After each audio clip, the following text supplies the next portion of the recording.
so they have to coordinate with the people up at the top floor of this big building that run a studio. And the video and audio get up there, and they have to be all ready to do the recording. And then they go back and forth and say it. Oh, we're going. All right. Welcome to the 3-day Bootstrap seminar, March 24th, 1992. And we're using this seminar as a double sort of thing. One is we hope to educate you people mightily in order you can go back out and bootstrap your part of the world. But we're also very much interested in learning how to present the material better. And so in that respect, we'd gain a lot from, a good deal of interaction with you people. So the design we've set up is to encourage that, and we're actually going to have people that'll help promote that, etc. So it's a good idea for you to start getting acquainted with your fellow attendees and also be ready for being put on the call once in a while to say, all right, what do you think about this? So without any further ado, let's get started. And first I'd like to switch to the video a little bit.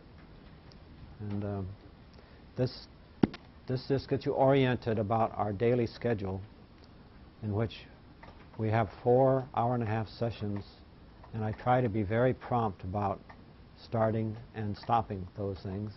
And in the middle of each morning and afternoon, there's a half-hour break, and that's a good time to talk, get refreshments. We have a long lunch time to spend together, and in the first 2 evenings, we have reception and dinner that you all go to too. That's very beneficial. So in general,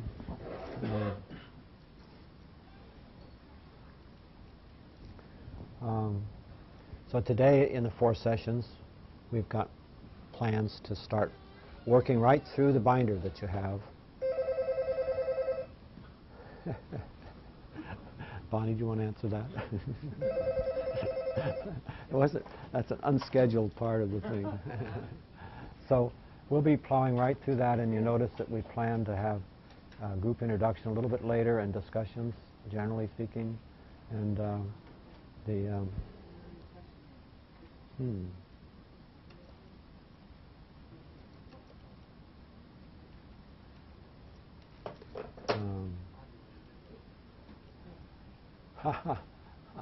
this is something great. All right.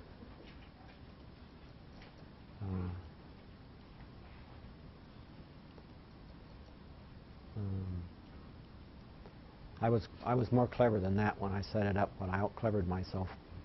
All right. And in the binder, you find that the first 12 sections are the material we're going to be plowing through in sort of a formal presentation style. And there's too much material even in there for us to just go through in detail. So it's a referential base, and we'll try to get the highlights as we go through with slides and discussion and demonstrations. And the whole thing is sort of oriented and finally isolated 6 basic components of a whole thing we call a bootstrap strategy. And so you'll be seeing this list of 6 items will recur over and over again in the foils that are being presented through the binders.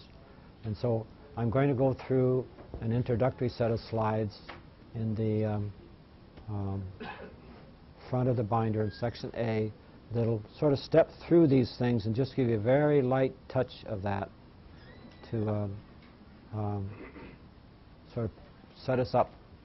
Then we're going to stop and introduce ourselves, everybody. So here's a long list of people that are here, and when we get done, you should recognize all the names. And then we have a set of guests that'll be in and out. And the ones in the first part down to the asterisk list here are people that have been either graduates already coming back to interact or are sort of in the business of being consultants. So they're good resource people to watch happen, to be interacting with.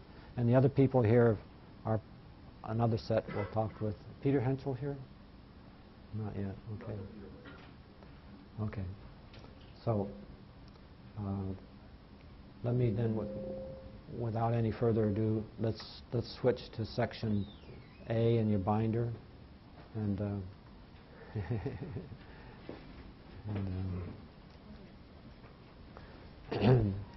so for the introduction, and so if we go to A1 to begin with, this is sort of the basic pursuit of all of this is the orientation towards boosting the capability of organizations. And we'll talk about capability to a great extent, what organizations are, and ideas about boosting. And the basic idea is, hey, there's a lot of potential that's unrecognized generally, and there's a lot of complexity that sort of is very daunting, and the combination of that potential and complexity sort of warrants a strategy by way of approaching it. So that's what we're trying to get to here. And so the 6 components of the strategy we showed back before are just the essential parts of the strategy I speak of. And any one part standing by itself may be an interesting sort of thing to look at, but it's the synergistic whole of all 6 of those together that sort of gives you some power in a strategy. So, all right. So let's just first talk about in slide A2. Can we move to that? And A2. And this is just a very condensed picture about what we call an augmentation system. And if you're going to boost capability in an organization, you say, well, it's worth stopping to look to sort of explore where capability is derived. You know, what's the derivative structure by which capabilities are formed? So we, in the end, show there's a whole infrastructure of capabilities. Then any of the core top capabilities your organization may say, we've got to get better at this or this or this. They're really almost always based upon a money-layered infrastructure of other capabilities. And we're going to show that bringing in the kind of tool systems that are available today to support the human system, that there's a great deal of change potential in the human system that's generally gone unrecognized in the world, and that it's the co-evolution of these 2 things that you have to do, that the 2 parts are being forced out of sort of harmonious relationship by the very rapid emergence of the kind of digital computer technology that's on the right-hand side. So we'll get into that deeply, but bringing this out to the conceptual structure of an augmentation system and how you need to be architecting the whole system with a coordinate, co-evolved pursuit of the 2 parts of it is very basic to all this. And this is the thing that emerged within my studies 30 years ago, and it's from this that stemmed almost all the rest of the things we'll talk about in looking at it. So then the next sort of thing is saying, well, if strategically you want to go after the, so we'll go slide A3, strategically you want to go after really improving the capability, then this A, B, and C categories of the types of activity that would be of interest in your organization then emerge. So if you start looking at it and says, well, first off, what everyone recognizes about an organization is that it produces things, or it produces services. And inside of that you'll have personnel, you'll have manufacturing and finance and legal and product development and training and all those things. And you'll have people trying to build new products, and all of that is part of the category we call A. It's the normal functional operation. And if we show the H and the T underneath it, as we have here, that's to indicate that the capabilities really are derived by that infrastructure of an augmentation system that has those 2 important co-evolving components, the technology or tools and the human system side. This is all right. If you want to improve the capability to do A, then it's important to do it with an explicit activity, because you can't just sort of wait for organic evolution if the environment is changing as rapidly as it is today, and especially if the environment includes technologies that are just coming in terribly rapidly. So you say, I need to be very explicit about the activity any activities that are there to improve the capability for doing A, we'll just categorize that as a B category of activity. So he says, all right, if I'm going to really get effective to make changes, that's what I have to do, and improve B's capability to make changes.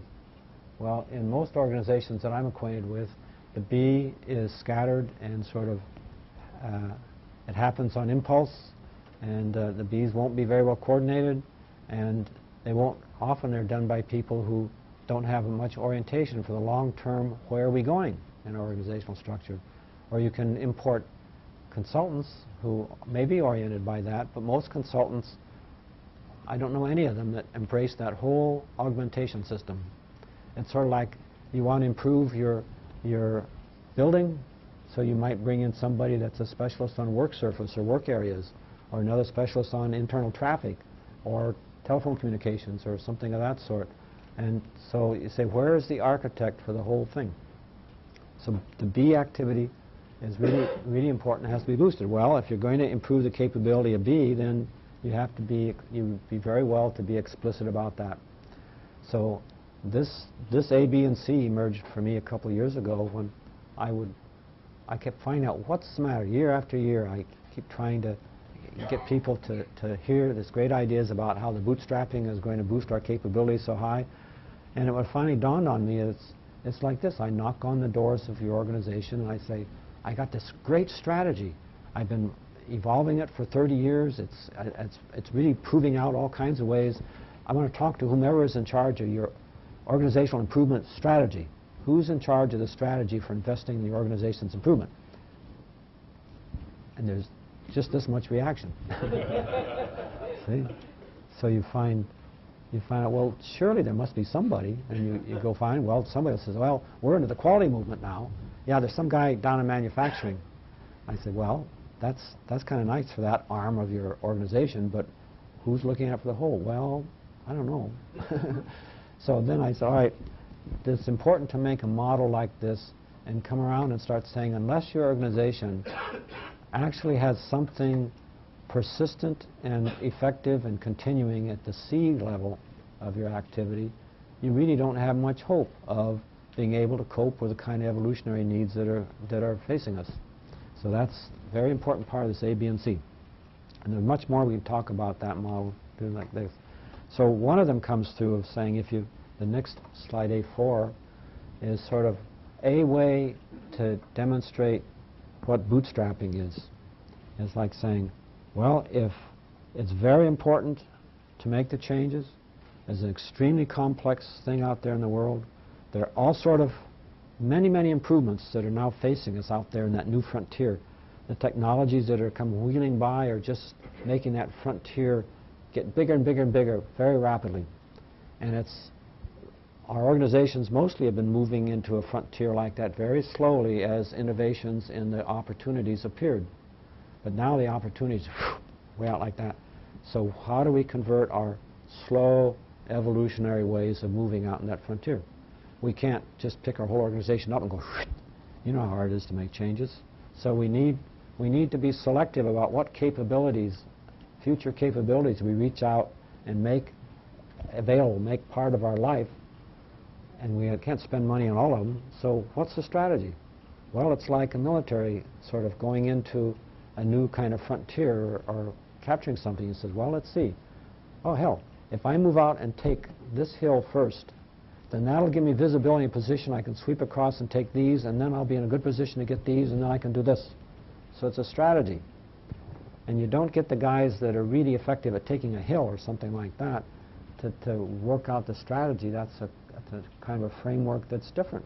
So the strategist says, let's go take here. Yeah, but that's hard. Yeah, but that's not where everybody else is going. Yeah, but look what's going to happen if you go take this first and then move over to here and go like that. You'll get leverage and you'll just start sweeping and you'll get gains that you can start taking advantage of all the time. So one way of saying that is, look, there are a lot of things that'll boost A in their capability.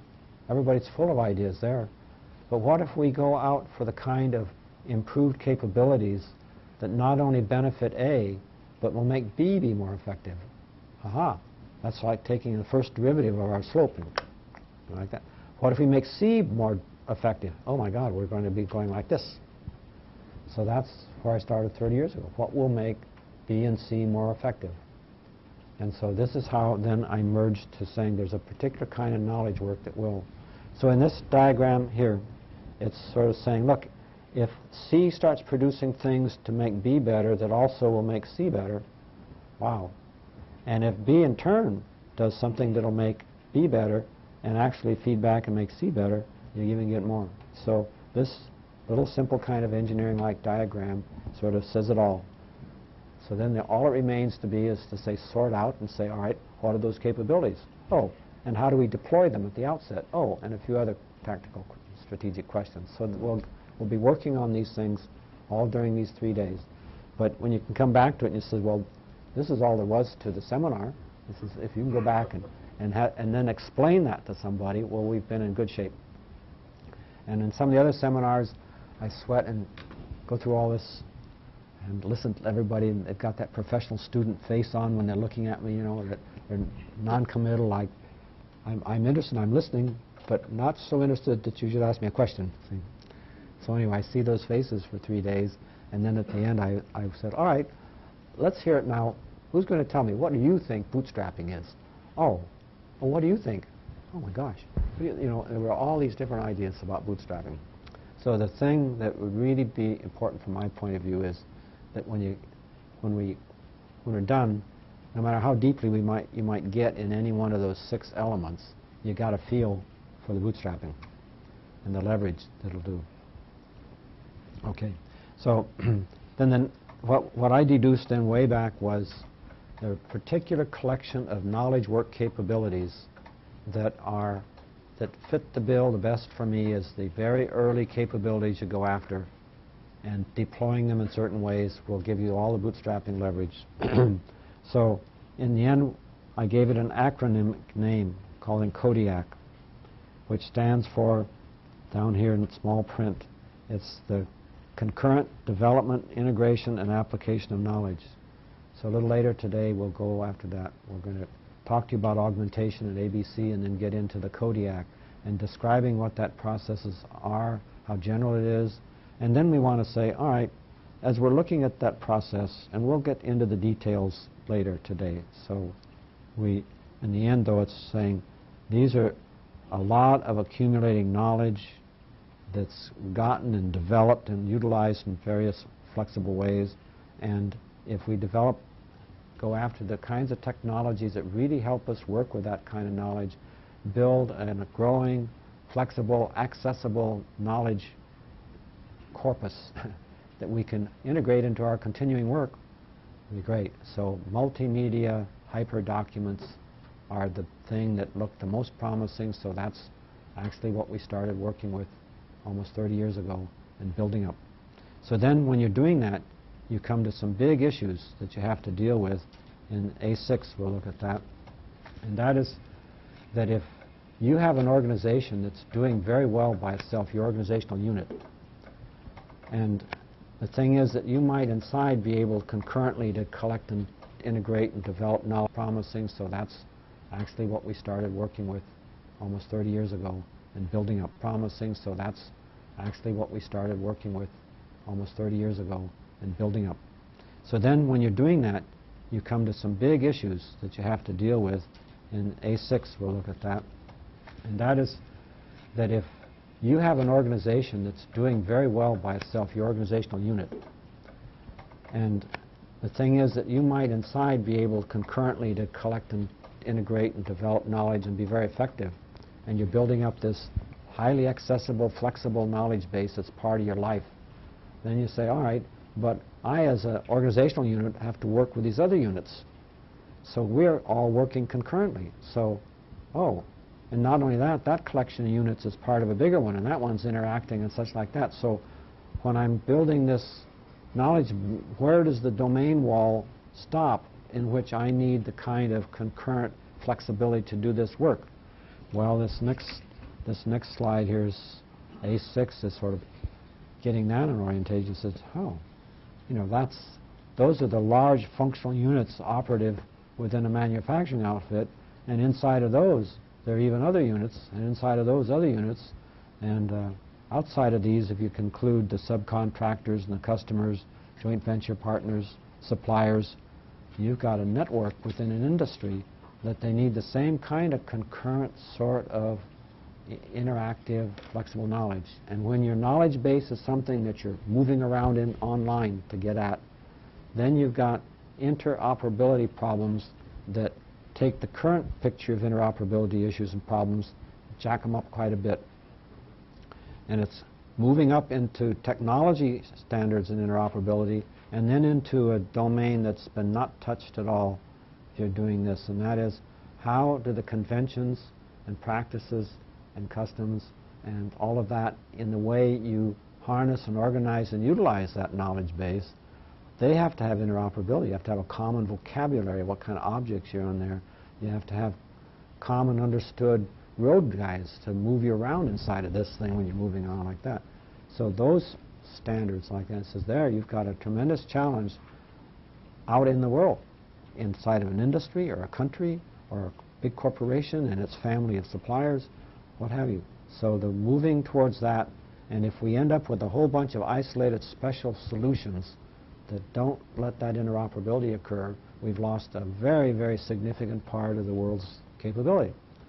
So he says, all right, that becomes one of the big challenges then in this pursuit of high capability is, hey, where do you stop? You know, so you realize that the strategy that you want to evolve needs to provide for that kind of open solution in the end and the means for getting there more flexibly. So this is what we've done. So we say, all right, let's go to the next slide. We talk about a little bit about the system solution in this hyper-document environment. And so we start out being oriented in the 60s about this general pursuit.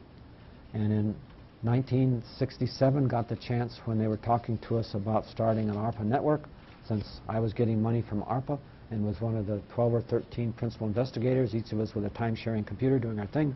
And okay, we're going to go into networks, says ARPA. And we need some computers to put together. Oh, that's interesting.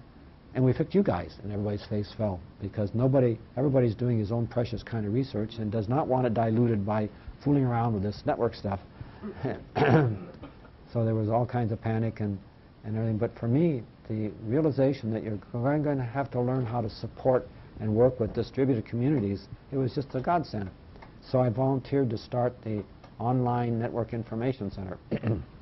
So by the time 3 years later, when the ARPANET opened up, my time-sharing machine, which we had gotten a new one by then, it was our the fourth machine that we'd moved this system to now, so like that. So anyway, so we opened up, we were the second node on the ARPANET. So we've gotten an unusual amount of experience in the networking world, watched the protocols evolve as right in sort of the hub of the interaction about all that and going like that. Then we start out in business, going on into supporting people over the network by 74, actually into organizations, supporting them like this, helping isolate who was the B units that we could support and all of that. Then we got sort of ungraciously introduced to the commercial world, in which we lived for 8 years, and then heavy industry in expansion bought the commercial outfit, and we found ourselves being able to interact with a very heavy aerospace industry and find just a tremendous amount of resonance with the open-minded people in there. So anyway, there's a lot of evolution in that, but in the end, in this A7 slide here is the sort of a compacted way in which we show what the system-level picture of this hyper-document integrated system was that we built to do what we're talking about, and it's been pounded and used very heavily out in the world in quite large organizations with methodologies and conventions and practices that are more advanced than you can support in systems today. But unfortunately, if you look at it, we got up here and we're plowing along like this, and the world wasn't ready for us yet, so we kept getting bounced down. And then just before the world was really ready for us, we sort of ended up being on this machine that was such a outdated, obsolete machine that it cost more for a maintenance contract for it for a year.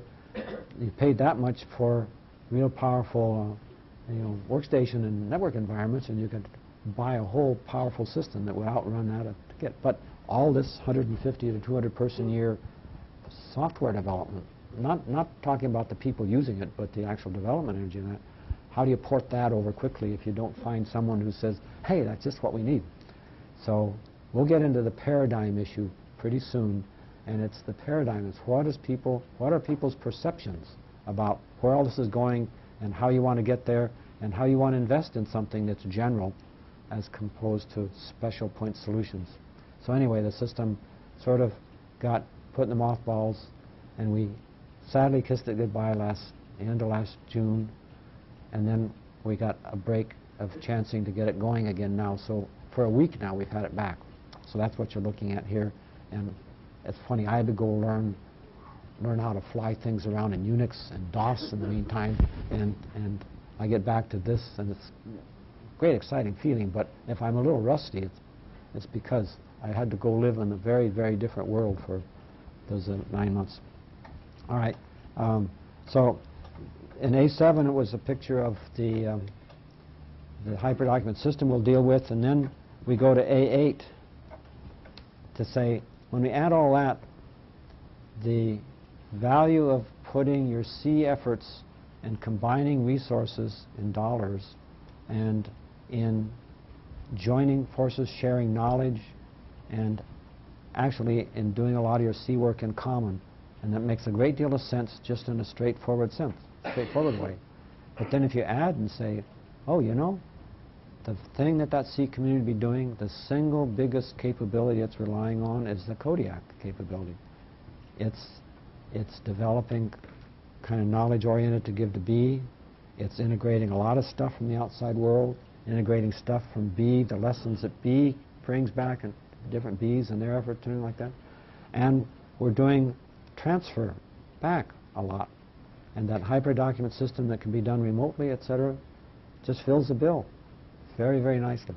So you pour as much as you can into making a prototype Kodiak support system for your C people as a shared investment where you can afford to get enough people in there because you're sharing people contributions too. So they're people that come out of the B worlds of the client, you know, participating organizations, which could incidentally be the divisions in a large company or a bunch of other companies bonding together, or agencies and companies, mixtures, etc. So by the time we get through Thursday and go into this, we'll have a lot to say about the configurations and the opportunities and the possibilities for building a C community. So anyway, that's sort of a fast sweep through the sort of strategic framework that we're going to build. And so why I wanted to get this far at the outset, and we'll come back, incidentally, come back to it quite often in there like that. And let's see if I can remember.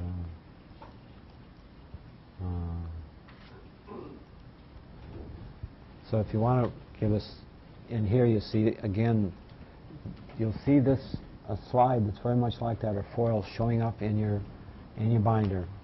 So we went through and talked about a whole system augmentation, the ABCs kind of concepts, what you do if you start bootstrapping in that ABC, the collaborative or Kodiak as being isolated as extremely important strategic capability to go after, the fact that in the end you're going to need an open hyperdocument system to facilitate that, and makes a common thing to do, but that if you really combine and start getting advanced capabilities in the Kodiak with advanced exploratory open hyperdocument systems, and then you can employ that or deploy your early advances, which aren't all that expansive. You can only put so many people in a new environment like that at once. If you do it inside a C community and start moving that up, you've got a strategy. So that's the orientation. So now what I'd like to do is, as we start getting you guys to introduce yourselves to the rest of the people, and one of the orientations is that we do some play acting, and by the time Thursday afternoon comes along, it'd be nice to say, okay, now what if you guys had come together to form a C community? So what would you like to do with it? And how would you design and plan it? Because one of the things that will everybody else talking about that's going to help you go back and be as practical as you can within your organization about what can you do towards this idea. And there has to be a certain mass of movement getting going. Every one person, I can tell by experience, you push. You know, if you push on a boat, it takes a little while before it starts moving. So if it's a rowboat, it's not very much. But if it's a 30-foot launch, you can still move it, something like that. But when it gets to be a big ocean liner or something like that, you push all by yourself, and you know you're adding momentum to it, but it may take weeks before you notice. So in many of our organizational structures like that, pushing by yourself, it's a very lonesome and frustrating thing. So he says, all right, and a very important part of a C community is that you got other people helping you build up momentum. And important. So use that here, and during the breaks, what I'd really like is so you just start learning about each other and just start questioning. And I'd like you to come back at the end of every break with some more questions or answers to questions I've tossed you, and use that time to interact, get acquainted, and start thinking ahead till Thursday when you might be put into a role where I'd say, all right, now I'll pick you as being, you're the executive in your organization that's got the responsibility for strategic improvement. See, so you're a sort of a C prime. And over here, you're going to be a B for the organization, and you tell me what's the first kind of improvement you're going to go after. And you'll have to be doing pilot operations and stuff like that. So what are you going to need for the community can help you? And you four guys are going to be representing a C community out there that's advertising that you're going to do him a lot of good. And you have to sell it to him, sort of, because he's got to pay for the investment. So the two of you have to convince him, and the set of you has to sell him. And so what are you going to do? So if you want to get ready for being put on the spot, and everybody that leaves early, I'll put a big chicken mark on our file by him or her, because you got to stay here and face that kind of music. See? So all right. So I'm not really sadistic, but I just enjoy some things. So let's do the introduction. So, you know, it take 2-3 minutes, maybe 4 or something like that. We'll get to, but there'll be a lot of times to get acquainted. And a big thing I'd like for you to do is, if you say, okay, where do you fit in the ABC spectrum? If you do, and where would you like to fit? So okay, let's start in the back of the room, because they sit back there because they think they're safer. So we'll start way back in the corner here. And my name is George Touchton, and I work right up the road to the electric power reserve. Oh, wait. Yeah, pick up and push the button on the... Yeah, great. Isn't there a push button? My name is George Touchton, and I work up the road for the Electric Power Research Institute. I'm the program manager for the combustion turbine program there, which means that in terms of these A, Bs, and Cs, that I'm in the front end of the A's with mostly line responsibilities. But I've been very interested in how the B and C activities work together. One of the things that we've been trying to do is to look into ways to network our membership. We have the Electric Power Research Institute is a voluntary organization of electrical utilities. We carry out a program of research for them. And so we have members scattered now, since we have international members. We have members scattered all over the globe. And we have been looking at ways to get to them and deliver our products, which are often software or information or guidelines and that sort of thing. Deliver those to them in somewhat easier than getting on an airplane and sending bodies back into. So I have a real interest in the B and C end of this, and we've started an initiative we're calling TechNet, which is an attempt to exploit some of the networking out there. Networking is something that's not really native to us, and so that's why I came to this particular seminar.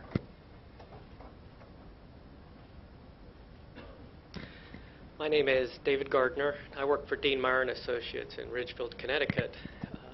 We've been following Doug's work for some time now. In fact, the president of my company worked with Doug in the 60s. I'm really back here for a refresher course. I attended one of the early seminars. And also, later in this 3-day session, I'll be showing you a piece of software that we've been working on that embodies a lot of the concepts that Doug will be showing you through the Augment system. I guess that's it. Hi, I'm Scott Clover. I lead the product management, product planning organization for the Amdahl Corporation. We produce computers, comm gear, and Unix-oriented software. My organization, I guess, is heavily involved in Activity A, but we're the ones who try to motivate the organizations to perform those. So I guess I'm most interested and fit into the B and probably the C activities, improving that organization and making it work better together.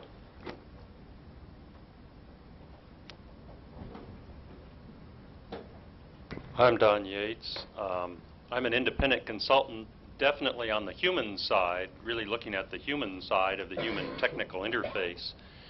And I'm one of those, I'm sort of at the edge where I'm a C person, but unconnected to the other C people, I think, which is true, I think, in the human area, probably even more so than the technical area.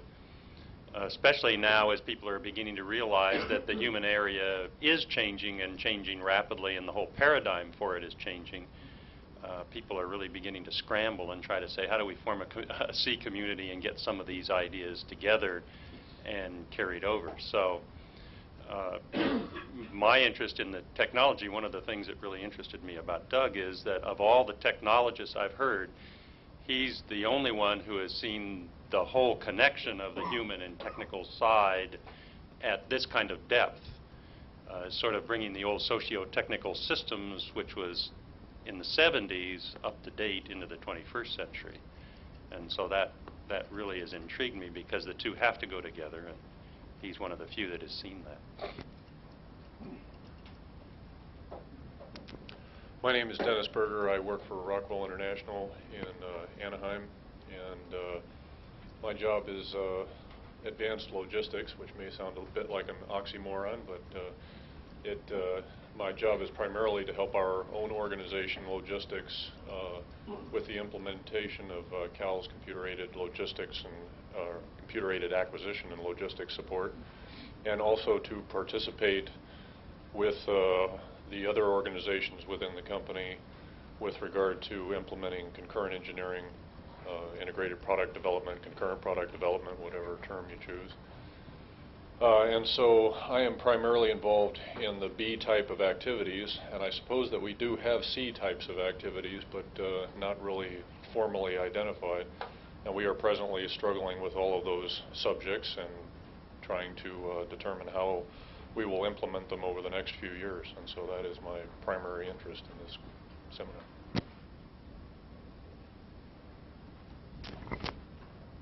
Hi, I'm Ted Kahn. I work for the Institute for Research on Learning here down the road in Palo Alto. We're an organization that's been around for about 5 years, composed of a number of interdisciplinary researchers from anthropology, computer science, education, psychology.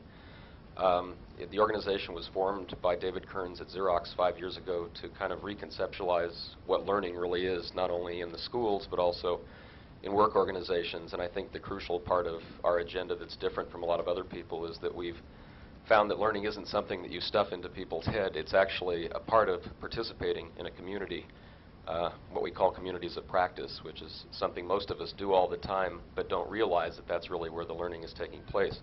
So a lot of our activity has to do with actually finding where the learning is in organizations, whether they be schools or in the workplace, and in trying to find technologies that will end up creating these sorts of communities in an effective way so that people can share their knowledge and make use of it, as opposed to sitting down and assuming that you're just going to learn by having it stuffed into your head. And I think the crossover between the schools and the workplace for us makes for a very interesting research agenda.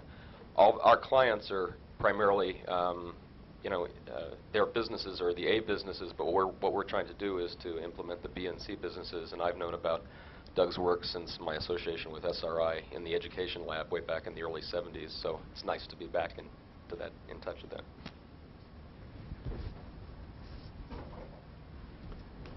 Hi, I'm Bill Dahl. I work for Informix, and before that, I worked with Doug Engelbart for a number of years in a variety of roles. At Informix, I consider myself a change agent, and my nest is in the customer services tech support area. And that company gives me a lot of flexibility to the point where it's almost obscene. But I can dabble in any little area. I guess I consider myself a change agent and maybe one of the few C people there. And I think I'll stop with that. Yeah.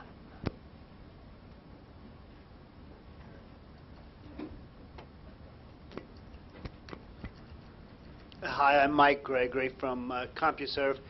We're located in Columbus, Ohio. We're basically a traditional time-sharing corporation. Company's been in existence now for about 22 years. I think our problem right now is we've gone through A and B. We've always been a highly technical company, so we've had a lot of communications that will allow our associates to communicate with each other internally or externally. Because we are so highly technical, almost without exceptions, any of the management or even the higher levels of the company are all technical. So we're sort of stepping back now and seeing what we can do to really better utilize the associates that we're bringing on board. I'm Walter Carlton. I'm with GTE Laboratories. We are the central R&D facility for GTE Corporation. I'm the Director of Public Affairs there, and as such have really kind of two interests in this seminar. The first is to help better conceptualize the way we go about developing multimedia telecommunication services for GTE's customers. And the second, as a kind of OD change agent myself for GTE Laboratories as an R&D facility, how best to make use of the talent that we have there.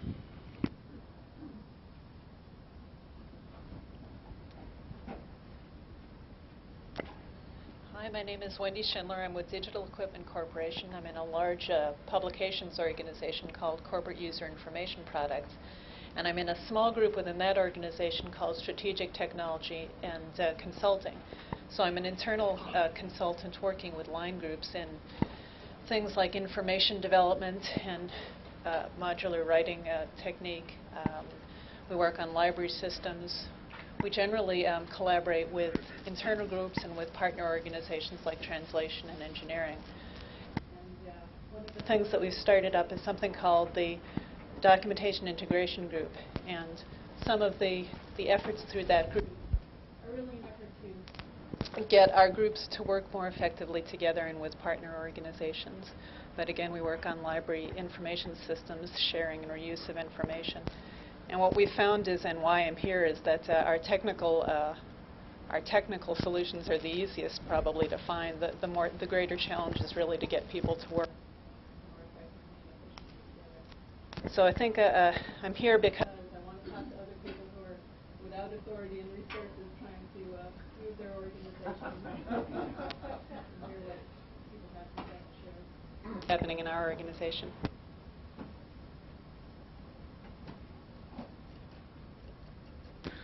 I'm Sidney Singer from the Los Alamos National Laboratory, and I am the coordinator for No Resources and Authority.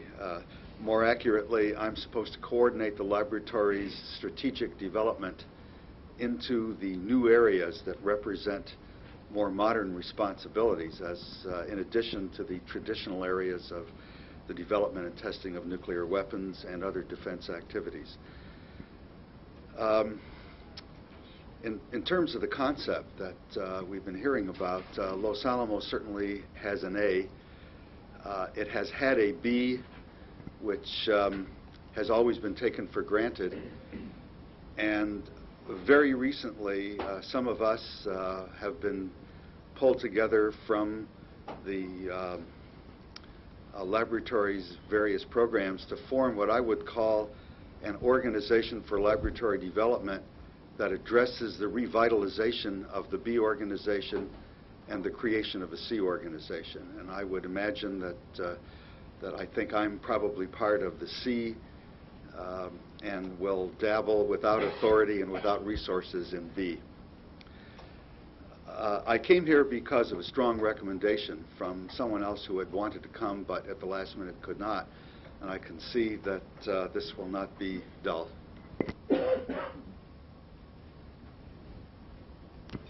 I'm Nikki Chambliss with Intel Corporation. I'm in the Corporate Information Services Department and currently responsible for collaborative computing, which I'm in the process of trying to understand what that means. My primary focus right now is program manager to pilot and prepare for availability internally the Lotus Notes product and understand how that might fit into our company and how we might use it. One of the issues I'm beginning to see arise out of this program is that sometimes this product is very useful for groups and sometimes it isn't, and I'm trying to understand what makes it work at times and why it languishes at other times. So that's one of the areas I'm interested in. Simply taking a horse to water doesn't make them drink, so that's one of my key concerns here. I think I'm definitely in the C category.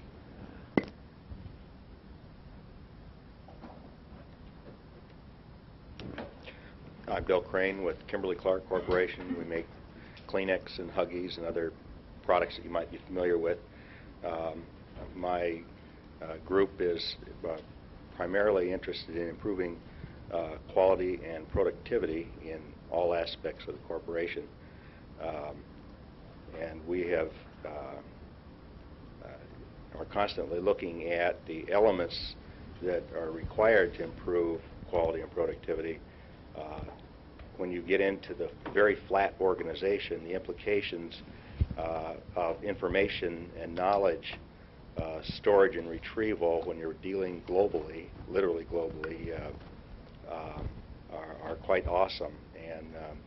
And our interest in being here is to try to get a view of what's going on, what the current thinking is that way, as we try to develop the interfaces between the various groups and develop a structured approach to global information and structure it to the point where it'll help our overall cause without hindering our creativity, and that seems to be a very fine line. So that's why I'm here.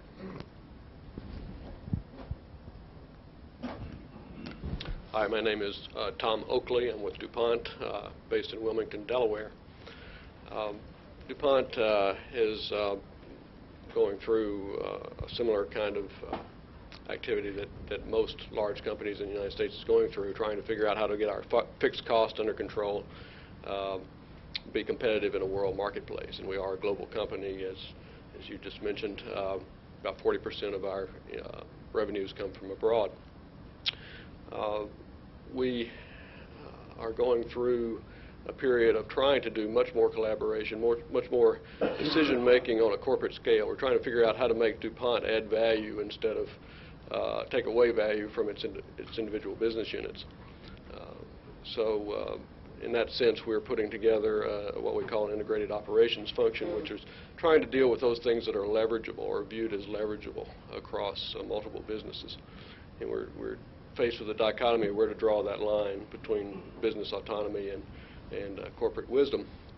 So my personal role, I'm active in some of those networks, which I guess are C kind of networks. I'm also probably more active in the B category, trying to provide integration from our suppliers through our manufacturing facilities out to our direct customers and in some cases out to our ultimate consumers.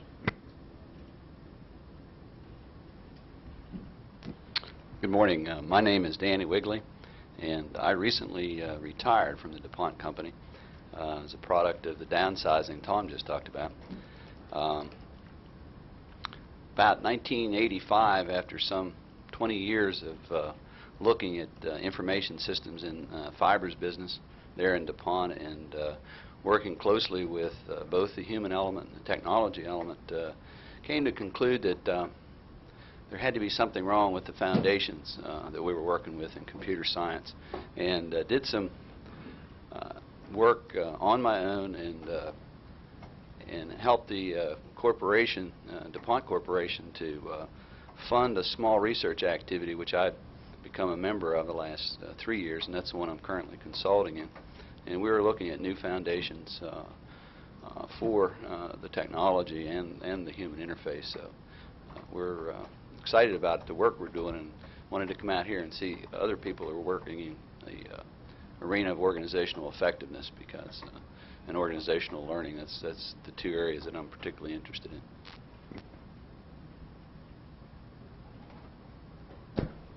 I'm George Bennett. I'm from Columbus, Ohio, and work with the Defense Logistics Agency in their Civilian Personnel Services Support Office. We're an internal consulting firm in a way within the Defense Logistics Agency, aimed at organizational development efforts, and we do a lot of training, development, and delivery. So we have a lot of B-type activity going on. I wear two hats. I'm sort of an internal consultant within the organization as far as systems are concerned, and also dropping down to the sea activity level, the ocean liner that I have my shoulder against is trying to push a sort of a co-evolution of human resources management functions, the way supervisors and managers and people in the personnel offices through our agency actually do their work. That coordinated with development of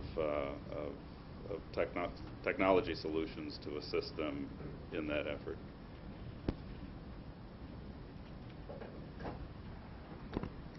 My name is Sam Hahn. I'm a department manager at ESL, and we've had the privilege and fortune, I think, for about the last 6 years of building systems for the U.S. government that handle lots of different types of information in tremendous volumes. And about a year ago, we installed our latest version of that, and what we're finding is that we had very interesting technology solutions, but we're also finding very interesting behavior and behavior obstacles in the acceptance of that technology in the people that we've delivered to. It's had good results in general, but it's very interesting to see the human side of things come up in these organizations. That's also helped us at ESL understand and try and deal with how to bring information into, not information, technology into our own company. ESL is right now engaged in a reassessment of what its objectives are for the next 30 years in response to global influences, changing for the U.S. government. So I think we're now engaged in making 150 of the top managers at ESL at least Bs, if not some Cs. And so that's a very interesting experiment that we're trying right now.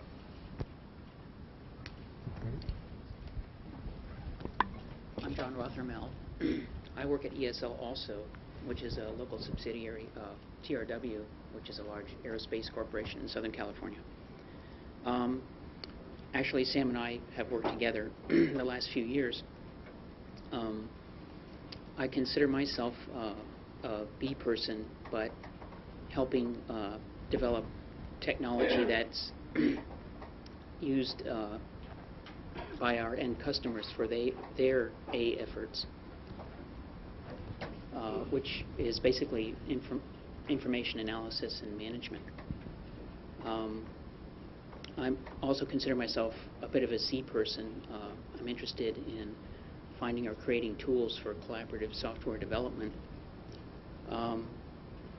The system that we've just delivered that Sam mentioned, part of it is a relatively rudimentary hypertext system.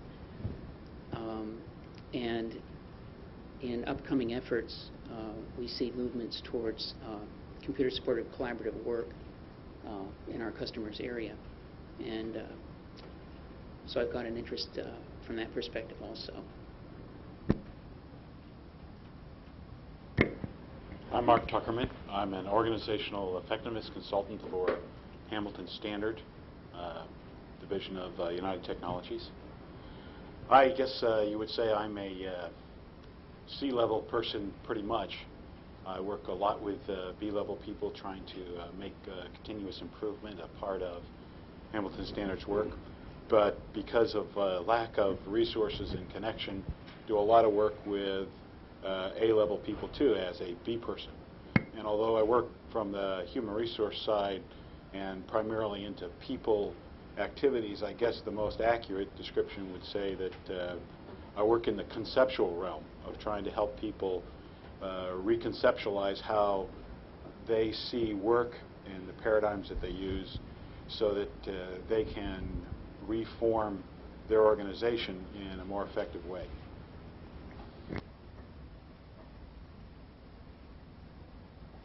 I'm Pierluigi Zappacosta, sorry for the voice, and I've been with Logitech since the beginning, so I've been involved with lots of A's activity, and as the company has grown, I've been involved also with B's activities. And some time ago I learned about the Bootstrap ideas directly from Doug, and I'm trying to learn more because I feel it would be neat if after putting Logitech in business, by inventing the mouse, Doug could also improve us, help us to improve the company.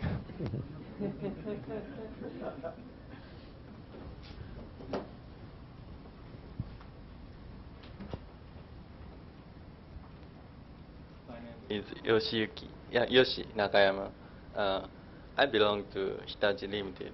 I've been staying here as a visiting researcher since last year.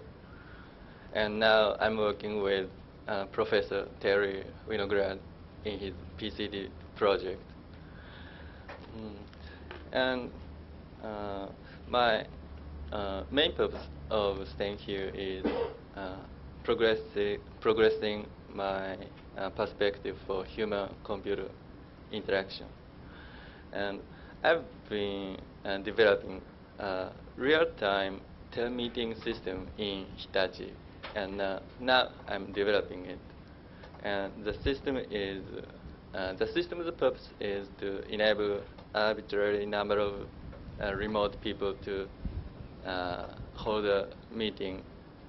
And its characteristic is taking advantage of ISDN and arbitrary number of existing application programs. And my interest in this seminar is in C level, and my focus is on conceptual aspect of putting together various tools in C level.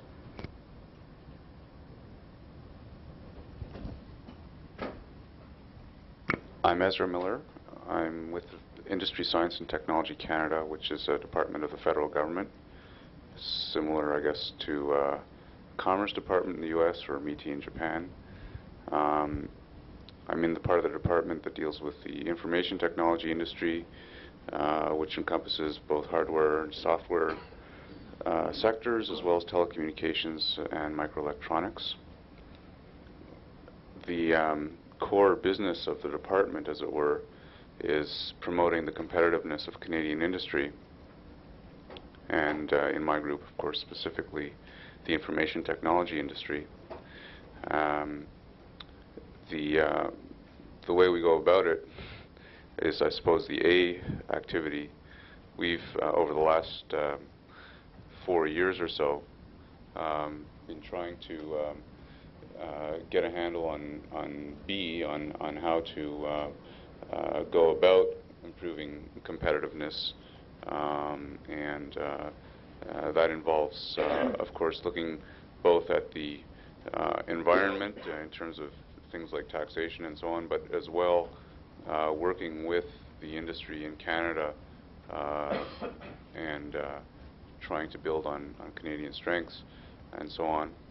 My own work is to a large extent trying to stir things up and get people to focus on how they could be using information technology to improve what they're doing.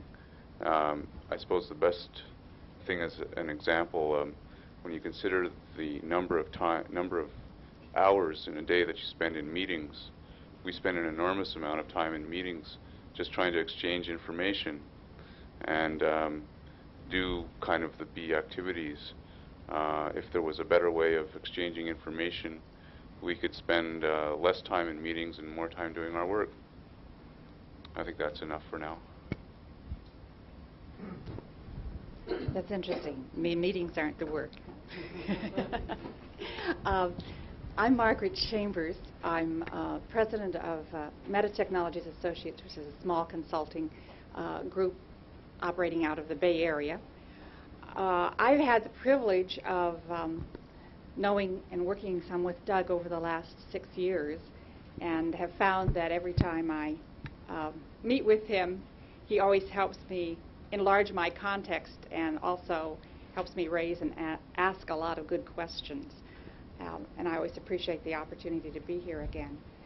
I'm particularly interested in helping people understand the systemic interactions between the human, organizational, and technical systems. And I've worked particularly with computer communications and other computer interactive programs and applications. I guess I'm particularly interested in helping people break out of what I consider kind of an old paradigm of organizational change and move toward understanding the need to look at things in terms of systemic, continuous interactivity in a dynamic environment. How do we see this as an ongoing process of transforming our organizations, both in the nature of the work we do and the way in which we are organized and the way in which we develop those tools that we want to work.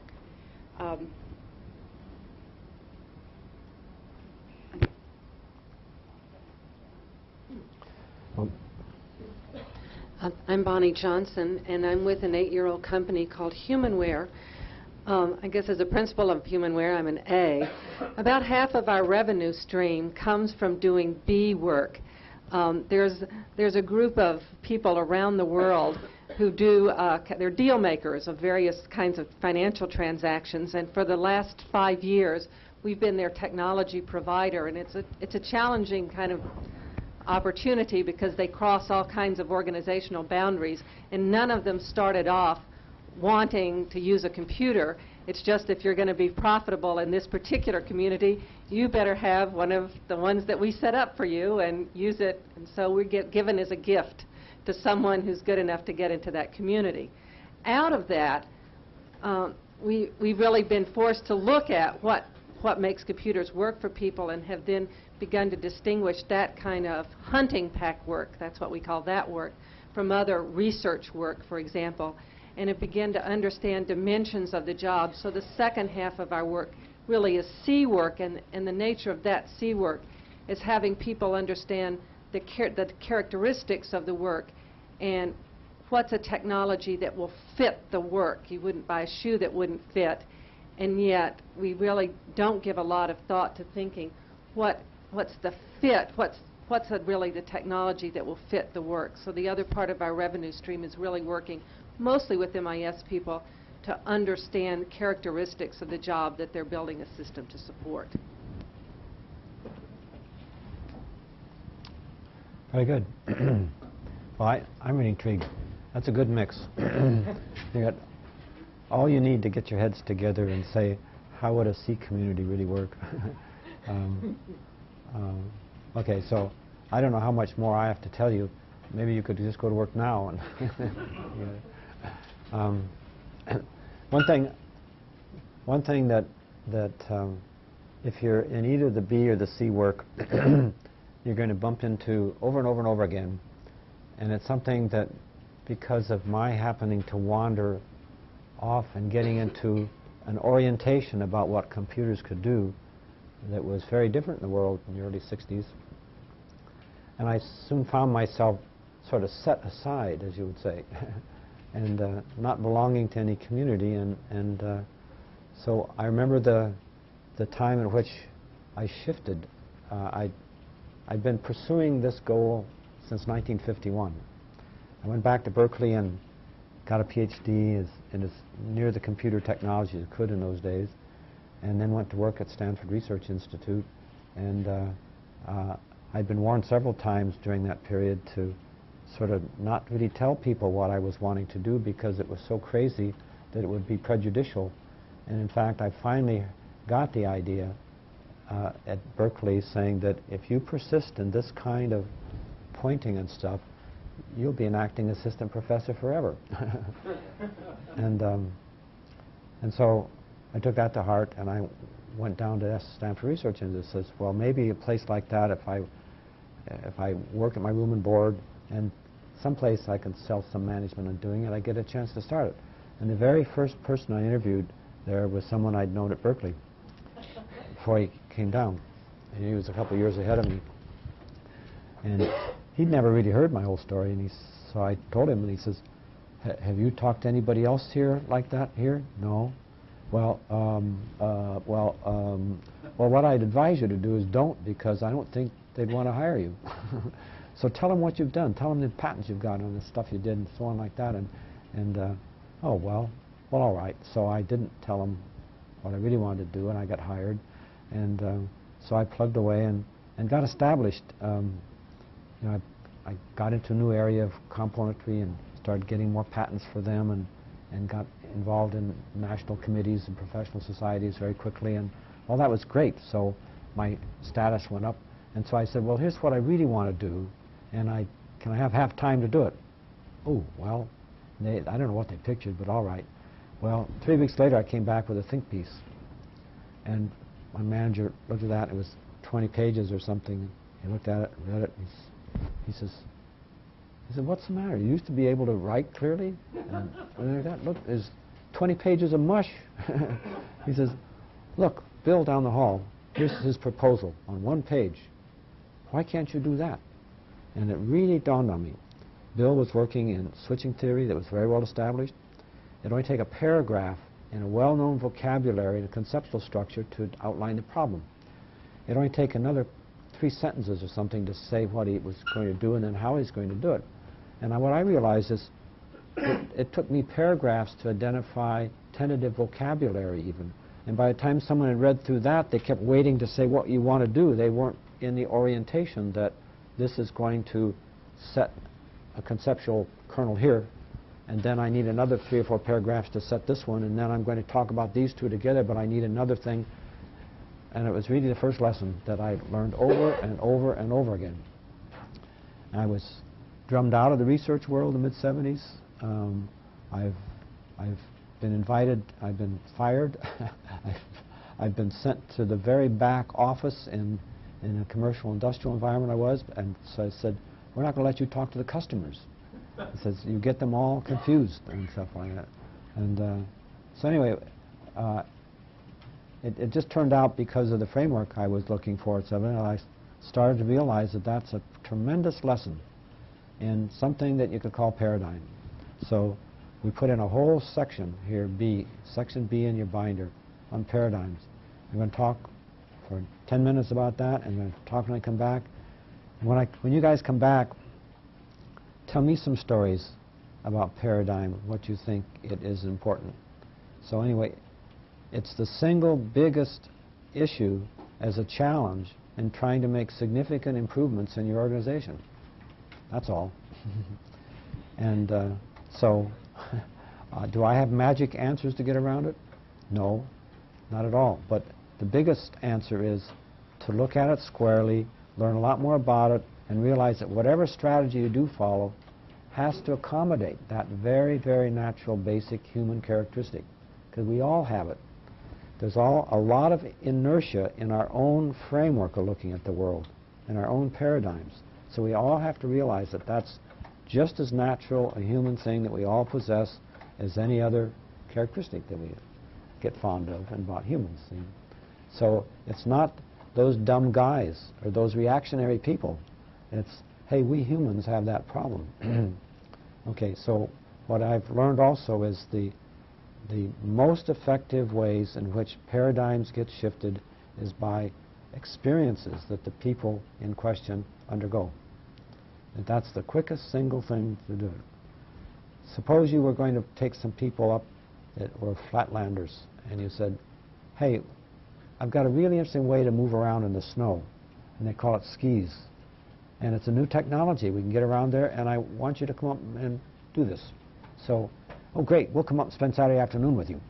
Well, so what would happen if they came up Saturday afternoon and strapped on these things and fall down right away and find out you can't even turn around unless you do some god-awful thing like that, see? And then you start down. How do you stop? Oh, you go like this. And the idea of doing parallel turns takes a lot of coordination and thinking and stuff, and when it happens, it seems so natural and working. So how are you going to get people to get transferred into that paradigm and get over the thing of saying it's awkward, it's clumsy, this is no good, hell, that's a bad human interface design. Why, so-and-so down the street, I can get in his system and be using it right away. See, like some very kindergarten snowshoes or something. You say, you're not going to get the performance. I know it, but you got to be realistic, man. You know, you can't expect people to change like that, but people do. So somehow you give them experience. So the experience of being up there in the snow, if they were watching other people, like this, and watching beginners classes at various stages, and just somehow the whole culture said, hey, you got to work your way up. And don't worry, you start in the beginner's class, you learn to snowplow. Sure, that's fun. You have fun pretty soon doing that. And we're not going to put you on the slope with the guys that come whizzing down and make you look bad. So the whole approach is, so that works. Okay? So let's just talk a little bit more about paradigms. So anyway, this is stretching our perceptions of change. And so if we move to B1 right away, this section had more examples in it than I'm going to be able to go through, and it's something we come back to in time like that because I'm going to isolate lots of issues through the week, through the 3 days, that actually are paradigm issues. And the approaches we use, the technology we used, many of the things we've done, what I'll show you, are not in current paradigm today. But they were introduced because we were exploring. We realized, look, there are going to be changes. It isn't just like you bring up the same things you work on dry land up into that snow country. There are lots of different changes, and let's look for them and explore them. So the flatlander, they'll look odd and strange. So a stretched paradigm. So as we look in all of this, we've outlined what these 6 items are, and so this really assumes major paradigm shifts throughout. So that's why we're shifting, giving some attention to paradigms right away. So let's look in B2. And what we'll find is we're going to see this slide a number of times in here because there are going to be these 5 things. Paradigms as barriers to change, the bootstrap paradigms, prevailing paradigms that affect strategy, shifting and stretching our paradigms or conclusions. So those are 5 sort of basic parts that we've got in here. And they all bear thinking about, each one by itself on paradigms. So we'll just shift to that.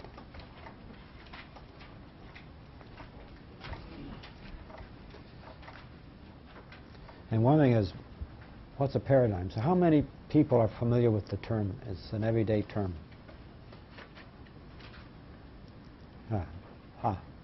So how many people knew that term 10 years ago?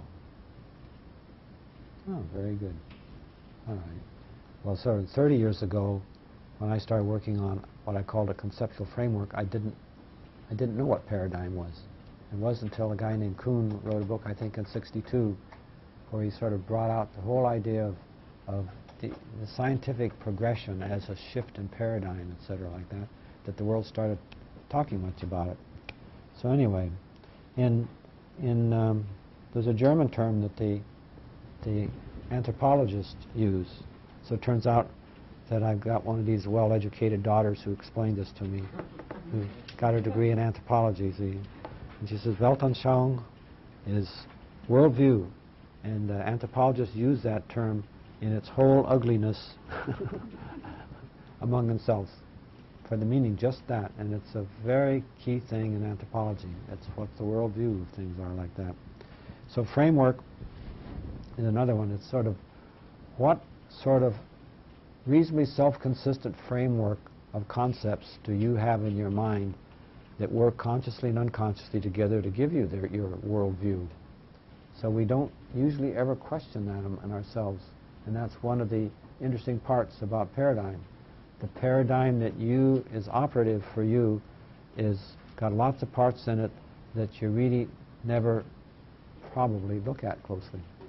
But even if you do, as very advanced specimens of our human race, the people you're going to try to get to make changes out there, they don't, see? So they're not elevated like that. So anyway, in the frame of reference, so that's generally what we mean in here. And in history, you know, there are lots of examples.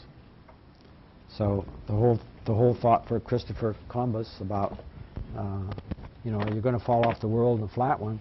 So the flat world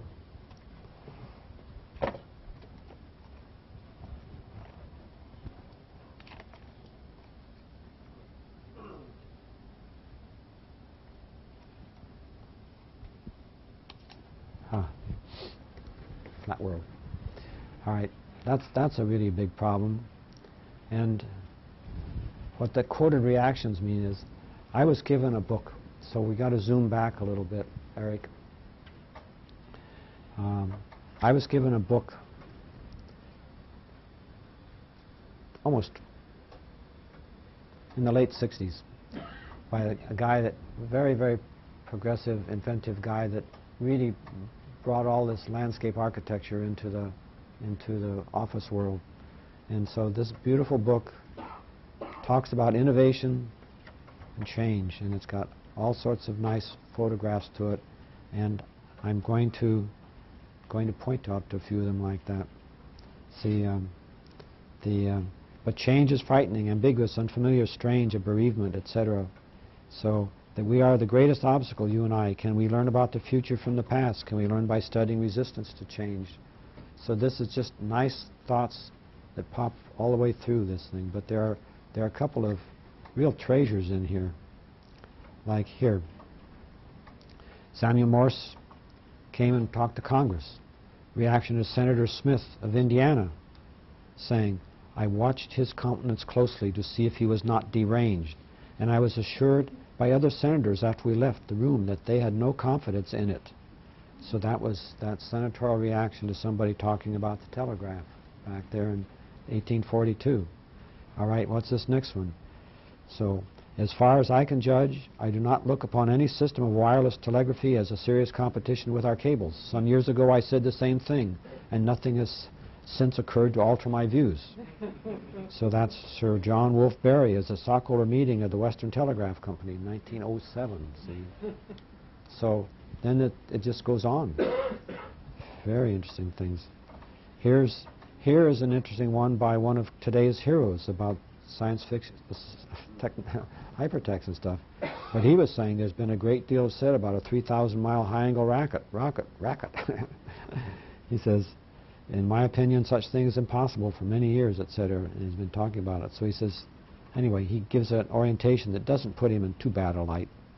But how about this one by the Admiral William Ley to President Truman in 1945? That's the biggest fool thing we've ever done. The atom bomb will never go off, and I speak as an expert on explosives. So this book is just loaded with it. The airplane, you know, electricity, that our great hero of technology, Thomas Edison, he was a strong proponent of direct current stuff. And if they'd stuck with direct current voltage out in delivering things, they would have not had transformers or high voltage distribution. They couldn't have distributed widely. You'd have to have power generators in about every 5 blocks around like that. Nikola Tesla said, no, AC is going, and he invented really flexible ways in which AC can three-phase, can drive motors much more efficiently than DC, generators, distribution, transformers, and that eventually won. But here's somebody like Edison fixing that and saying that's crazy. Like that. So, yeah, this is from your world. Excuse me, that's right. He did, yeah. So anyway, pardon? And the book's title is Folio 12, Concepts and Execution, Nymark and Barber Incorporated. It doesn't say who's an author, but you can come up and look at it. This is one of my priceless possessions that I lose track of periodically, but I... All right, so we're going to take a break, and we're coming back, and I want to hit the high points in here. But what I'd like to do when you come back is I've got volunteers here who've been, they're going to act like innocent participants, but I'm going to ask them because of the experience they've had in consulting the organization